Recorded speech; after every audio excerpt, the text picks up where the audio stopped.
Salut tout le monde, c'est Lionel de Zone Mixte. Aujourd'hui, j'ai envie de vous parler des jeunes du centre de formation du PSG. Vous savez, les titis parisiens. Depuis 2 ans, le PSG est leader du classement des meilleurs centres de formation de Ligue 1. Belle réussite. Il y a une question que je me pose. À quoi sert ce centre de formation? Est-ce une machine à fabriquer les futurs talents de l'équipe? Ou alors, est-ce un simple tremplin pour ces jeunes qui perceront ailleurs, que ce soit en France ou à l'étranger? On en parle tout de suite dans Zone Mixte.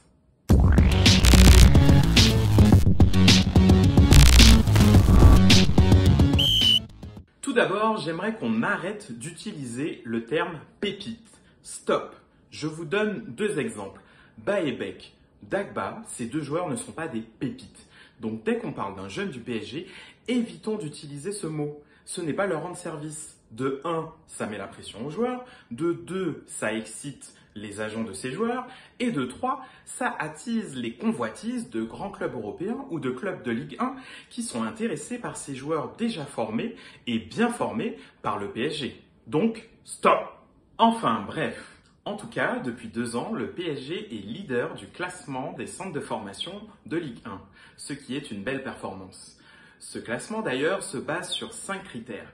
Le nombre de contrats pro signés par ces joueurs formés au club, le nombre de matchs joués par ces joueurs formés au club, que ce soit au PSG ou dans un club où ils ont été prêtés, le nombre de matchs joués en sélection nationale, les diplômes obtenus et les contrats des entraîneurs du centre.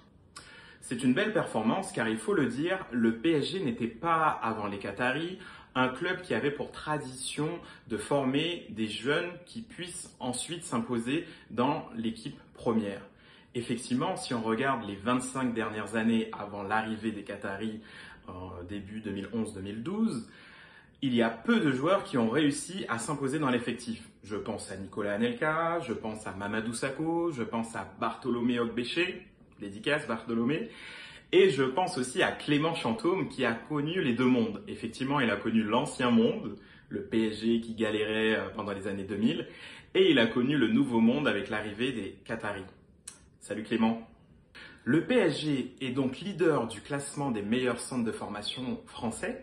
Je vous propose de faire un diagnostic du chantier de la formation du PSG afin de voir quels sont les points forts et quels sont les axes d'amélioration. Et je vous propose de commencer par les points forts. Point fort numéro 1. Chaque année, le PSG produit énormément de joueurs. En effet, à chaque été, une ribambelle de jeunes toque à la porte de l'équipe première. Cette année, Fadiga, Pembele et Kaïs Ruiz-Atil ont fait leur début sur les pelouses de la Ligue 1. Belle performance. Point fort numéro 2. La qualité. En plus de produire une quantité significative de jeunes talents chaque année, le PSG produit des jeunes de qualité. On les voit dans les clubs importants de l'Europe, mais aussi dans des clubs importants français. Et on voit surtout ces jeunes du PSG en équipe de France. Lors du dernier match de l'équipe de France contre le Portugal au mois d'octobre, il y avait 4 joueurs au sein du groupe France. Adrien Rabiot, Mike Maignan, Presnel Kimpembe et Kingsley Coman. Donc on voit que les joueurs du PSG sont de plus en plus présents dans les matchs internationaux et les matchs importants en France comme en Europe. Point fort numéro 3. Ces jeunes sortis du centre de formation représentent une véritable manne financière pour le PSG. Effectivement, en 2016, Antero Henrique, qui était l'ancien directeur sportif, a pu renflouer les caisses du PSG et répondre aux critères du fair play financier. D'ailleurs, qu'est-ce qu'il est devenu ce fameux fair play financier? On n'en parle plus trop. Bon, il y a le Covid, ok, mais bon, c'est un peu bizarre. Effectivement, Antero Henrique a pu faire plus de 60 millions de ventes en vendant des joueurs comme Nkunku, comme Diaby, comme Augustin, comme Adli, ce qui a pu montrer que le centre de formation pouvait être aussi une variable d'ajustement pour que le PSG puisse répondre à ces nouvelles contraintes imposées par l'UEFA et la FIFA. Donc en synthèse, le jeune du PSG est un bon joueur, un joueur talentueux, de qualité. Les meilleurs de ces jeunes peuvent aller jusqu'en équipe de France. Les moins bons ne sont pas conservés et peuvent rapporter de l'argent au PSG. Maintenant, je vous propose de parler des axes d'amélioration. L'un des premiers points faibles de la formation au PSG, ce sont les choix. Car si on regarde ces dernières années, les dirigeants du PSG se sont trompés à plusieurs reprises. Premier exemple, on va parler de Kingsley Coman. L'été dernier, finale de Ligue des Champions, PSG Bayern de Munich. Le Bayern remporte la finale 0-1. Quel est le buteur du Bayern? Kingsley Coman. Deuxième exemple, on va parler maintenant d'Areola. Alphonse Areola, l'Otari, celui qui prend 10 buts sur 10 tirs essayés par ses adversaires. Alphonse Areola a fait une belle formation, a été titulaire dans les sélections françaises de jeunes. On lui a confié les cages du PSG pendant 2 ans. Il ne s'est pas imposé. En parallèle, Mike Maignan, qui était de la même génération, s'est imposé au sein du LOSC, donc le club de Lille. Et aujourd'hui, quand on regarde le classement de la Ligue 1, quel est le club leader en Ligue 1? Mike Maignan, qui est d'ailleurs sélectionné dans le groupe France. Troisième exemple, parlons de Jean-Christophe Baebek. Jean-Christophe Baebek était sous contrat longue durée au PSG. Chaque année, il a été prêté aux 4 coins de la France, aux 4 coins de l'Europe. Et au final, il a fini son contrat sans avoir été vendu. Le PSG n'a rien récupéré et a formé un joueur qui ne lui a rien rapporté. Encore fail. Deuxième point faible, ce qu'il manque au PSG, c'est un projet pour ces jeunes. À la place de Leonardo, je mets en place un vrai plan pour les jeunes. C'est-à-dire, je regarde l'effectif. Je vois un jeune de 17 ans, prometteur. Je vais le voir, je lui dis, est-ce que tu veux signer au PSG? S'il me dit non, je lui dis très bien, tu ne vas pas pouvoir jouer en équipe première. Je te laisse répondre aux convoitises de différents clubs, tu fais ce que tu veux. Tu joues avec les U19, mais tu ne veux pas signer pro, on ne peut pas te faire jouer en équipe première. Basta. Si tu veux jouer en équipe première, alors là, je te propose un plan sur 3 ans. Tu as 17 ans, la première année, je te propose de t'entraîner avec les joueurs pros. Tu sais, Neymar, Mbappé, Di Maria, Marquinhos, etc. Je te propose de jouer avec eux aux entraînements. Et si ça se passe bien, tu pourras faire tes débuts potentiels pendant tes 17 ans. Tu pourras faire tes débuts au sein de l'équipe première. Ensuite, la deuxième année, je te propose d'intégrer l'effectif pro. Tu ne joues plus en jeune, tu joues dans l'effectif pro et je te propose de jouer 15 matchs minimum sur la saison. Après, tout dépend de ton niveau. Si tu es moins bon, si tu es blessé, tu vas potentiellement en jouer un peu moins. Et si tu es très bon, tu vas en jouer plus. Donc là, on est sur la deuxième année.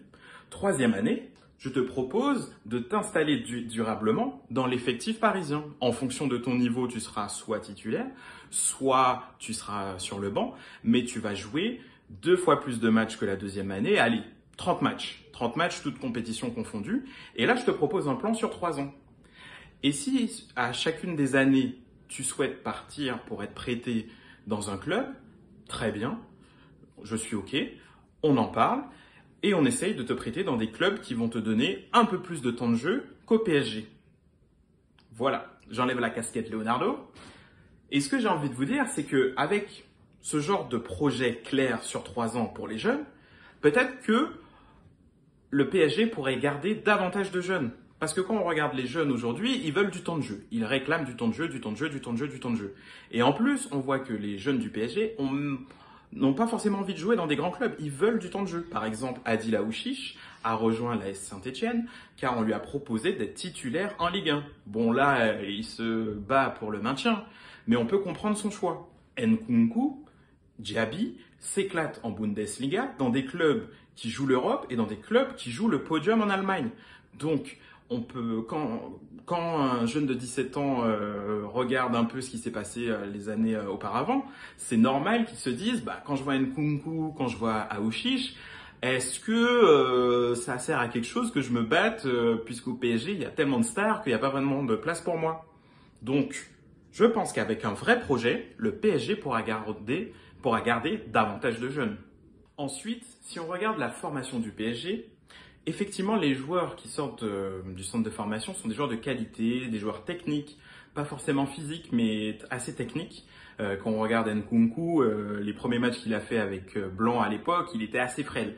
Donc on voit que surtout les joueurs qui sortent du PSG sont des joueurs techniques, talentueux, certains sont physiques et talentueux comme Kimpembe, mais on voit quand même qu'il y a des manques à certains postes. Il y a des joueurs en défense très bons, comme Kimpembe, comme Zagadou à Dortmund, comme Kouassi, qui est parti au Bayern de Munich. Et tu dois rester longtemps alors au Paris Saint-Germain? Ah oui, bien sûr. si je peux jouer, ça me dérange vraiment pas. Il y a des très bons jeunes au milieu de terrain, que ce soit Guendouzi, que ce soit Soumaré qui joue à Lille, que ce soit Rabiot. Et il y a des bons profils dans les postes offensifs, que ce soit Diaby ou Nkunku.